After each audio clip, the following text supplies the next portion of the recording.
So today's latest Nintendo Direct had a lot of stuff built off of Nintendo's past. And today we had a chance to look at those games and play some of them. What were some of the games that you played particularly? Yeah, so we were at the Nintendo Software Showcase and we played Link to the Past 2, Donkey Kong Country Returns 3D, Mario vs. Donkey Kong Minis on the Move, Animal Crossing New Leaf, and Mario & Luigi Dream Team. They also had Lego City Undercover for the 3DS. Yes. And Dylan's Rolling Western 2, I believe. Yes. But we kind of want to talk about the mainstream Nintendo games coming from Nintendo, the Marios and the Zeldas. Yeah. I mean, first of all these games are really high quality. Yeah. No, I mean, they are. They're really fun to play. Yeah. They're not bad, just, you know, outside of the vacuum of nostalgia, these are great games. But that's the thing, is that Nintendo is clearly leaning so hard on nostalgia here. Yeah, it's become cliche to mention nostalgia when we talk about Nintendo.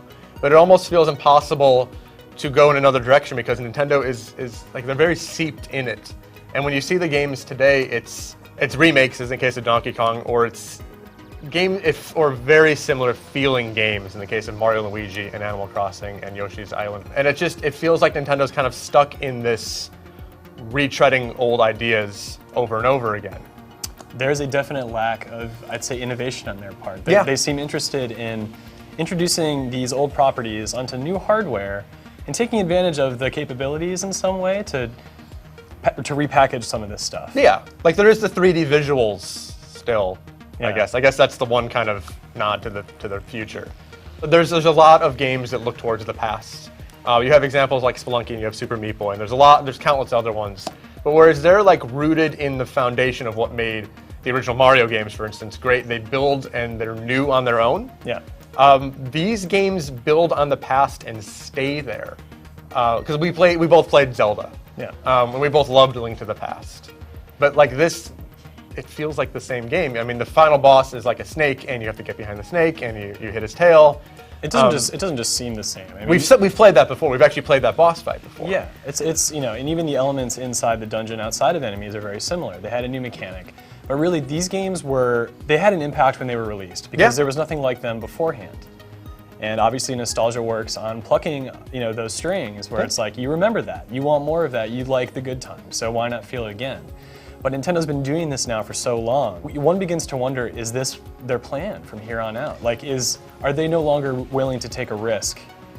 Well, it's interesting you talk about, like, you know, they use enemies and stuff, because when Reggie Fils-Aimé was on the Nintendo Direct, he said, I have a big announcement, and then he plays the Zelda chime. And it's like Pavlov's dog. Like, we drool when we hear these noises and we see these names, and Nintendo knows that we're going to have that reaction.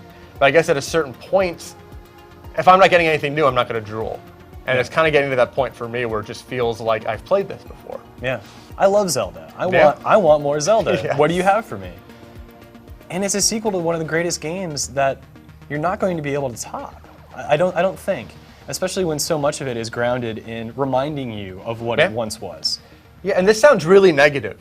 And the thing is, these games are really good, and it kind of makes me have this theory of like, so I've never played Fire Emblem before, and then this new Fire Emblem Awakening came out earlier this year. So I played it and I loved it. And I kind of imagine that if you've never played Zelda, or you've only played one or two, or you've never played Mario & Luigi, when you play these games, you're going to be blown away because they are such high quality games and there's nothing else like them, like from another company. Yeah. But for people like us, like I've played 25 years of Zelda. Yeah. I've played every Mario & Luigi game. I've played every Animal Crossing game. Like I don't feel like they're catering to me anymore. I think they're catering to like a new generation of Nintendo players and leaving the old ones behind who want something new, who wants to see the industry grow in some way. Yeah, I mean, they have an opportunity to, like you said, introduce this to people who haven't experienced it before. And that's, you know, in large part due to the new hardware. You know, I'm sort of the opinion where I feel I can't be taken advantage of in that way anymore.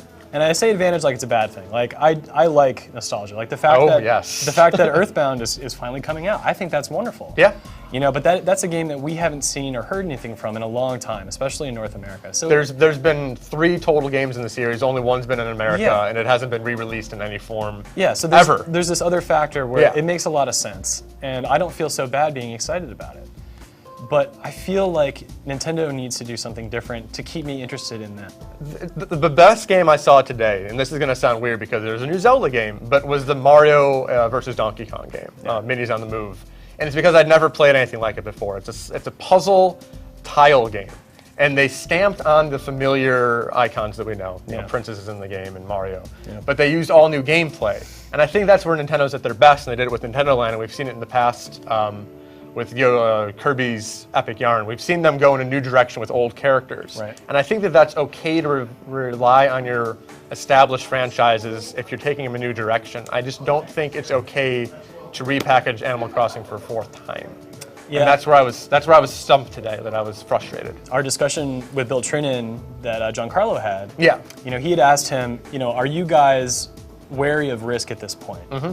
And his answer was no. We actually find it rewarding to take a new idea, utilize it, but package it in a way that makes it Nintendo. Old Nintendo they took risks, and by that I mean they introduced new characters, new worlds.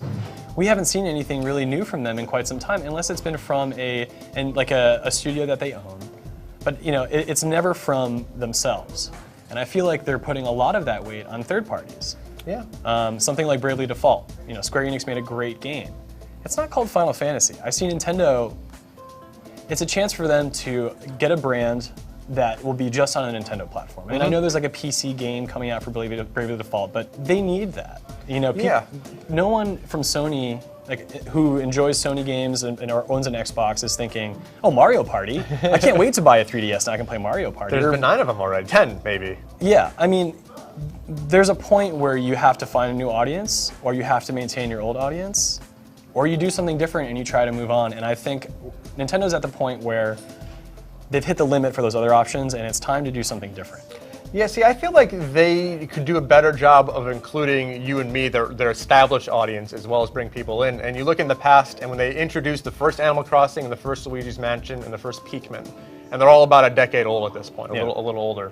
Those were all so new and so fresh, but they were clearly Nintendo games. Definitely. And they need to do things like that again. Even if you are using, you know, Luigi, even if you are using someone we recognize, if you can create a world around that that's new, I think we'll be more accepting. And then you get the, you know, the people who are growing up, and you get us still, as opposed to just kind of making us bored of this. I think I might actually be too bored of Mario and Luigi as characters in that world at this point.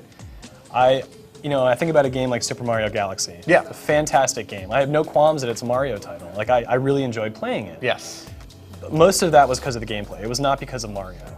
If say Nintendo had a great concept, rather than just pigeonholing it into a Mario or a Donkey Kong game, create something new. Create a new world, create new characters, breathe some life into your company and your brand, rather than looking, you know, from the outside like you only know how to do one thing. Even if the innards are different, it still seems a little bit repetitive to constantly rely on the same characters. It's like Disney or Warner Brothers repurposing, you know, Mickey Mouse or Looney Tunes. There's a point where your brand becomes stale. And I'm concerned that Nintendo's getting pretty close to that point. Wow, okay, so I'm talking about the brand. The games are still high quality. they are still high quality. Like, that's the weird thing when we talk about this, is like I enjoyed all of these and I played the demos to the end. So it's tough to be critical and still say that we love this stuff. But that's what we're trying to do. But so I think we're both disappointed. I think I'm more sad and you're more angry at this. Yeah, so I think we're both looking forward to see what they can do.